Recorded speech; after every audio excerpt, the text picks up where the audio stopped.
నమస్కారాలు.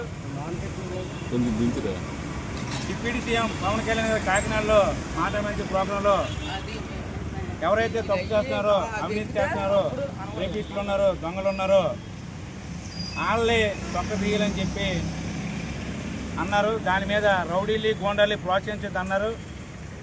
పుచ్చకాయలు దొంగ అంటే బుధాలు తొడుగుకున్న బొత్స సత్యనారాయణ గారు మరి ఇక్కడ పవన్ కళ్యాణ్ గారే రౌడీ అనడం ఎంతవరకు కరెక్ట్ అని అడుగుతున్నాం. అది ఏం చేశారని మేము అడుగుతున్నాం. ఈరోజు ఎవరైతే అవినీతి చేశారో, రేపులు చేశారో, రౌడీయం చేస్తారో వాళ్ళందరిని అంటే మీరెందుకు కాపు కులానికి అంటగడుతున్నారు? ఈరోజు కులం లేదు, మతం లేదు, అందరం ఒకటని చెప్పి కూటమి ప్రభుత్వం చెప్తే మరి గత 5 సంవత్సరాలు కాపు కులం గుర్తురాని సత్యబాబుకి ఈరోజు కులం ఎలా గుర్తుకొచ్చింది? కుల రాజకీయాలు, హత్య రాజకీయాలు, ఎవరైనా చచ్చిపోతే అక్కడికి వచ్చి కులం పెట్టడం, మతాలు పెట్టడం, ఇవి తప్ప నీతి నిజాయితీగా వైసీపీ నాయకులు ఎక్కడ మాట్లాడరు. పవన్ కళ్యాణ్ ఏమన్నారు తప్పు మీరు చెప్పండి. అది ఎవరైతే రేపిస్ట్ ఉన్నాడో, ఎవరైతే దొంగలు ఉన్నారో, దోచుకున్న వాళ్ళు ఉన్నారో వాళ్ళు అనడం తప్ప. మీరే అంటారు ఏమనంటే లా అండ్ ఆర్డర్ బాగలేదు, తప్పులు జరుగుతున్నాయి, మరి ఏం చేస్తారని కోడిగుడ్డు అమ్మనేది ఓ పక్క, కొడాలని ఓ పక్క, ఇలాంటి వాళ్ళందరూ కూడా పేరు నాని ఏ పడితే పేలుతారు. పవన్ కళ్యాణ్ అనేటప్పటికే కులం పేరు ఎత్తారు. పవన్ కళ్యాణ్ ఇప్పుడు ఒకటే చెప్పారు, భారతదేశంలో అన్ని కులాల్ని మతాల్ని కలిపే వ్యక్తి పవన్ కళ్యాణ్ గారు. ఈరోజు 3 పార్టీలు ఒకటి చేసింది కూడా పవన్ కళ్యాణ్ గారు. అది గుర్తుపెట్టుకోండి. బొత్స సత్యనారాయణ గారు మీరు ఏది పెడితే అది పవన్ కళ్యాణ్ అంటే జన సైనికులు కానీ కూటమి ప్రభుత్వం కానీ ఊరుకునేది లేదు. ఎందుకంటే నీతి నిజాయితీగా ప్రభుత్వం పాలిస్తుంది. మీరు అటతో తొక్కుని వచ్చారు. ఆ రోజు సారా అమ్మారు.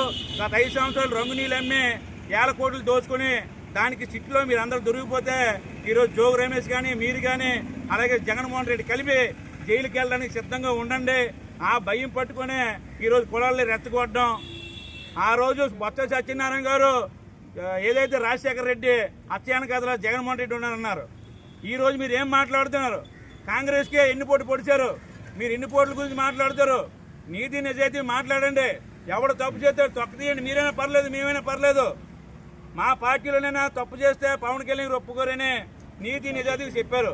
మీరు ఎప్పుడైనా కబ్జాలు ఉన్నాయి బయటకు వచ్చి చెప్పండి. పవన్ కళ్యాణ్ గారు కోటి చెరువు కబ్జా చేసి మీ వైసీపీ నాయకులు చాలా మంది వెంకటరెడ్డి అందరూ కూడా పేలుతున్నారు. పవన్ కళ్యాణ్ ఒకటే చెప్పారు, మీనైతే ఏదైనా కబ్జా ఉంటే నేను ప్రభుత్వానికి ఇచ్చేస్తాను. మీ వైసీపీ నాయకులకి ఏమైనా దమ్ము ధైర్యం ఉందా? ఉంటే బయటకు వచ్చి మీ ఏ చెరువులు కబ్జా చేసినా, భూములు కబ్జాలు చేసినా మేము ఇచ్చేస్తామనేసి బొత్స సత్యనారాయణ గారు చెప్తే మేము ఆనందిస్తాం. ఎందుకంటే ఇక్కడ గాజుల రేగలు 8 ఎకరాల్లో కట్టడం కూడా జరిగింది. అలాగే ఇక్కడ చాలామంది చెరువులు కబ్జాలు చేశారు, భూ కబ్జాలు చేశారు, గరివుడు ఫ్యాక్టరీలు కబ్జా అయిపోయాయి. ఇవన్నీ కూడా ఎవరైతే తప్పుతో పట్టిస్తున్నారో ఈరోజు కులానికి మతానికి అంటగట్టకండి. ఎందుకంటే అన్ని కులాలు కూడా అన్నదమ్ముల్లాగా పనిచేస్తున్నారు. మీరు ఇప్పుడు వచ్చి కాపులు అనేసి మేము కాపులకి అండగొన్నాం, మా కాపులు పొడిచేస్తున్నారు, నరికేస్తున్నారు అనేసి మీరు అందరూ ఆశ్చర్యంగా ఉంది. పెద్దలందరూ కూడా ఆశ్చర్యపోతున్నారు. ఈరోజు కూటమి ప్రభుత్వంలో సీఎం గారు కానీ, డిప్యూటీ సీఎం గారు కానీ, లోకేష్ గారు కానీ విద్యలో కూడా ఎన్నో సంక్షేమ పథకాలు ఇస్తూ అలాగే కూటమి ఏదైతే మాట ఇచ్చిందో అవన్నీ కూడా చేస్తూ ముందుకు వస్తే వారం లేక బొత్స సత్యనారాయణ గారు పవన్ కళ్యాణ్ అనడం మాకు చాలా బాధగా ఉంది.